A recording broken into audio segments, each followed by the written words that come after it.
Ted Butler. Ted has been an avid sailor, both recreationally and competitively, for over 35 years. He has crewed on boats from 9 feet to 133 feet in length, and has recently returned from sailing 1,400 miles from Everett to San Diego. Modern Sail Theory is the title.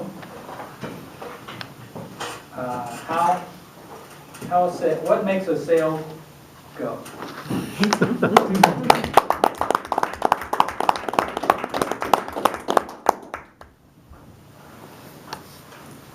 Well, first of all, I'd just like to start off by saying I wish I would have stayed in bed today. Leon, that was an outstanding speech. I'll just start off my speech by giving you kudos, not only for the execution, but for the substance. That was really quite something. And if that's a great example of why we do Toastmasters and what brings us here, combined with what we saw with Christine's award and Jack and Joe, it's a pretty darn great place to be. So my speech tonight, Modern Sail Theory, is not a marketing pitch. It's what makes a sailboat go. And I did just return from a rather lengthy sailboat excursion, sailing from Everett down to San Diego. And it's interesting, even here in the center of the state, the amount of sailing that happens. But what I want to talk about is something that's really extraordinary that's happening in the world of sailing.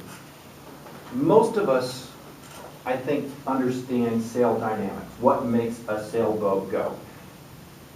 Yes, the wind blows and the sailboat will move. But it's more than just wind pushing against a solid object. Physics enters into the realm the moment that sail turns on an angle to the direction of the wind. And once upon a time, sails were very much like this screen that's hanging behind me. They were square. They were maybe affixed at the top with a spar and tied at the 2 bottom corners. And you pretty much could sail downwind in varying degrees thereof. Modern sail technology started affixing the sail in a different position, and I'd liken it to flying, only sideways. I think that's an analogy. Flying sideways. So if you think about what makes an airplane lift or take off, that's an airfoil effect. The air coming over the top of the wing actually goes a greater distance than the air traveling below the wing, creating a slight vacuum that imparts lift, and the airplane goes up.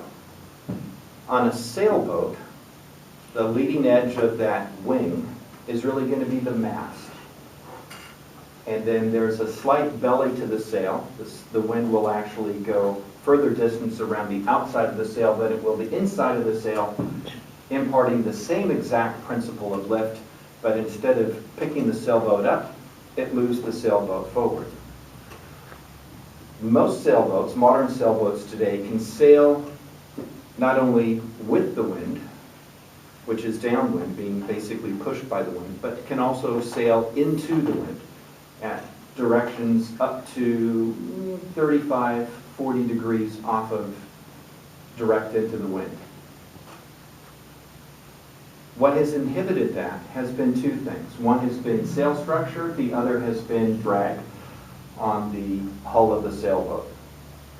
Has anybody had the chance to watch any of the America's Cup competition? And for those who haven't, I highly recommend that you find a way, even on YouTube, to take a look at something that is absolutely remarkable in the modern world. And it is where science meets old world sailing in a way where we have incorporated lightweight, high tensile strength materials for Mylar and Kevlar solid structure wings, along with dual hull catamaran sailboats that don't just rely on the hull for buoyancy, but are now using what they call hyperfoil or hydrofoil technology, where the 72-foot catamarans are being lifted out of the water because of their speed. And if you can imagine how exciting it may be, especially for a science nerd, that with winds of 11 to 15 miles an hour, these sailboats are sailing at speeds up to 3 times wind speed. It really is amazing.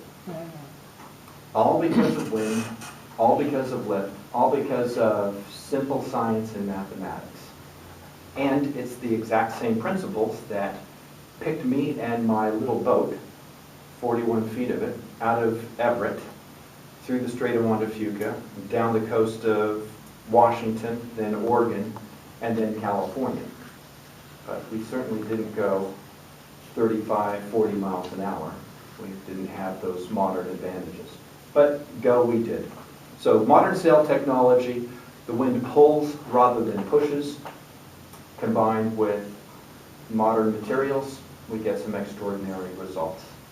Kind of like taking the lid off that jar and letting that butterfly, that's in all of us, sail free. Anyway, thank you very much.